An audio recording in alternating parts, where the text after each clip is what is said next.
नमस्ते, जय धन्वंतरी।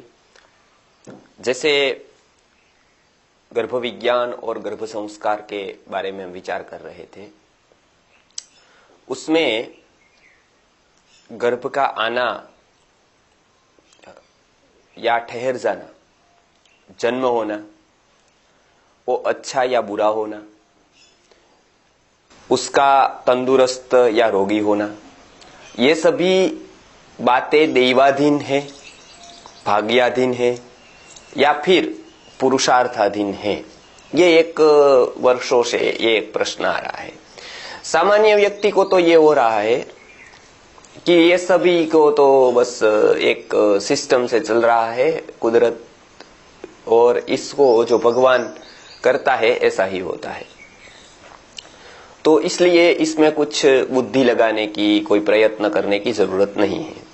जैसे और जगह पर जैसे एक चलता रहता है सिस्टम, जैसे सो कॉल्ड हम कहते हैं उसको कि एक गतानुगतिकता, तो उस तरह से यहाँ पर भी मनुष्य में भी चलता रहता है। वो केवल गर्भ संस्कार, गर्भ विज्ञान के विषय में ये मूर्छा है।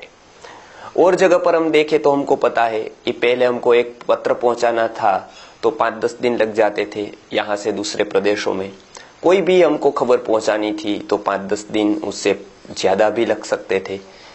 आज हम एक फोन की शोध की हमने, ये सृष्टि में ही सब कुछ था, कवर्ड था, तो उसको हमने बाहर निकाला कुछ वैज्ञानिकों ने, और पता चला कि अच्छा ये तो आसान बात है, ये तो एक दूसरे से संपर्क में तुरंत आ सकते हैं। आज हम फोन से, मोबाइल से और मेल से, ऐसे अनेक माध्यमों से हम एक दूसरे से संपर्क कर सकते हैं और संपर्क हो सकता है, हमारा कार्य हो सकता है। वो आसान बन गया। वो कोई देव ने कृपा नहीं की, वो पुरुषार्थ था, किसी ने पुरुषार्थ किया, वो प्राप्ति हो गई।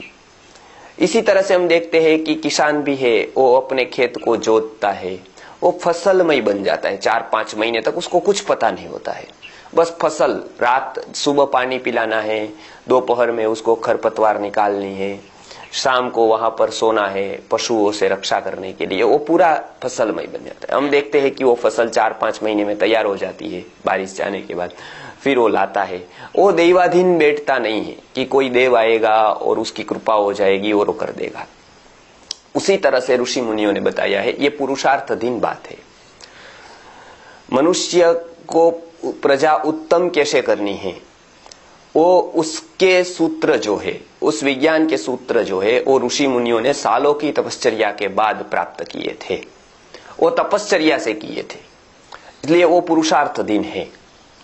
वो सपने में कोई नहीं किया गया था, वो पुरुषार्थाधीन बात थी। उन्होंने सालों वो सत्य को प्राप्त करने के लिए प्रयत्न किया कि किस तरह से गर्भ में जीव आता है, उसके बाद किस तरह से विकसित होता है, उसमें हम क्या कर सकते हैं, उसको विकसित करने के लिए क्या हमारा वर्तन होना चाहिए, क्या हमारा आहार होना चाहिए, क्या विहार होना चाहिए।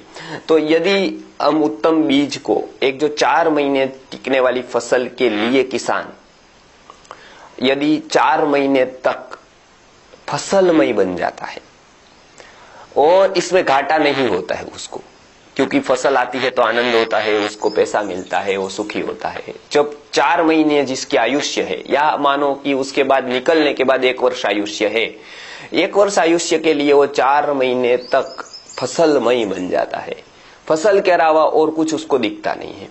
वो शादी ब्याह में भी कैंसिल कर देता है जाने का, बहुत जगह पर जाना है तो औरों को लगा देता है, क्योंकि फसल पर ध्यान पूरा देता है वो, तब वो फसल आती है।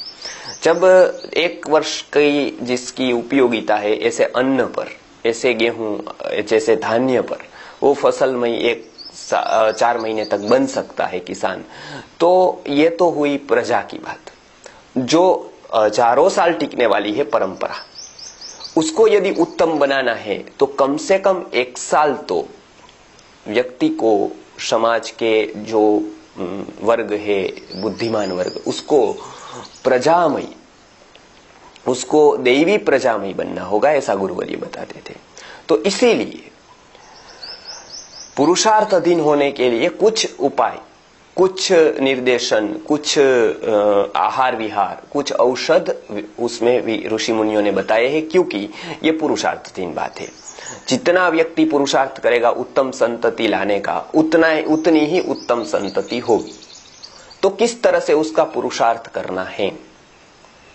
तो संस्कृत आर्य गुरुकुलम ने, पूज्य गुरुवर्य श्री विश्वनाथ गुरुजी ने उसमें 5 आयाम दिए हैं पुरुषार्थ करने के। उसमें आहार है, विहार है, मंत्र है, औषधि है और समन्वय है। ये 5 है। इसके ऊपर हम पूरा का पूरा गर्भ विज्ञान का विस्तार से हम चर्चा करने वाले हैं। ये 5 आयामों के ऊपर आहार, विहार, मंत्र, औषधि और समन्वय। तो ये 5 आयामों में क्या क्या बातें हैं वो हम रखेंगे और वो पूरा का पूरा वैज्ञानिक निरूपण है, क्योंकि आयुर्वेद सबसे प्राचीन विज्ञान है, विज्ञान के विरोध में नहीं है।